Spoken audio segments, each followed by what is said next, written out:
Operator নিয়োগ জটিলতায় ২ বছরেও চালু করা সম্ভব হয়নি বঙ্গোপসাগরের নিচ দিয়ে পাইপলাইনের জ্বালানি তেল খালাস কার্যক্রম। বছরে ৮০০ কোটি টাকা সাশ্রয়ে প্রায় ৮,৫০০ কোটি টাকা ব্যয়ে নির্মিত হয়েছে এ প্রকল্প। জ্বালানি বিশেষজ্ঞদের মতে দ্রুত অপারেটর নিয়োগ ও পূর্ণাঙ্গ বাণিজ্যিক কার্যক্রম শুরু করতে পারলে কয়েক হাজার কোটি টাকার বিনিয়োগের প্রকৃত সুফল মিলবে। আমদানির জ্বালানি তেল দ্রুত ও কম খরচে খালাসে ২০১৫ সালে এসপিএম প্রকল্প নেয় ইস্টার্ন রিফাইনারি।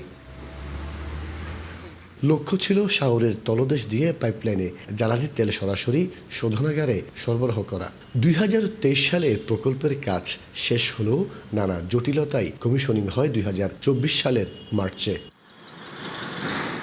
আগে আমদানি করা জ্বালানি তেল বড় জাহাজ থেকে ভাড়া করা লাইটার জাহাজে ইস্টার্ন রিফাইনারির ট্যাঙ্কে আনা হতো। এতে সময় লাগতো ১১ থেকে ১২ দিন, কিন্তু প্রকল্পটি চালু হলে তেল পরিবহনে লাগবে মাত্র ২ দিন। বাংলা কিউআর যেখানে নগদ পেমেন্ট সেখানে।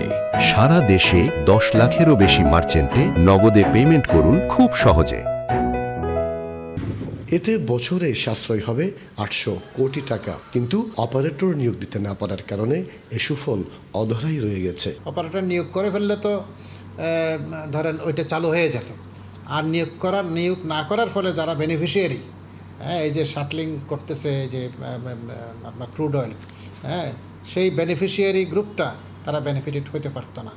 পরিচালনা ও রক্ষণাবেক্ষণের জন্য এসপিএম প্রকল্পে শীঘ্রই অপারেটর নিয়োগ করার কথা জানান বিপিসির সাবেক চেয়ারম্যান। টেকনিক্যাল ইভ্যালুয়েশন চলমান ছিল, সেই টেকনিক্যাল ইভ্যালুয়েশনটা আমাদের শেষ পর্যায়ে। এটা সাকসেসফুলি শেষ হলে আমরা যদি এটা অনুমোদন হওয়ার পরে আমরা ফিনান্সিয়ালে যাব। অক্টোবরের মধ্যে আমরা চালু করব এবং সেই রোডম্যাপ অনুযায়ী আমরা এখন অন ট্র্যাকে আছি। বিশেষজ্ঞদের মতে নির্মাণ চলাকালেই অপারেটর নিয়োগ সহ ব্যবস্থাপনা কাঠামো গঠনের উদ্যোগ নেওয়া হলে প্রকল্পটি চালুর সঙ্গে সঙ্গে জ্বালানি তেল পরিবহন শুরু করা সম্ভব হতো। মাসুদুল হক, ডিবিসি নিউজ, চট্টগ্রাম।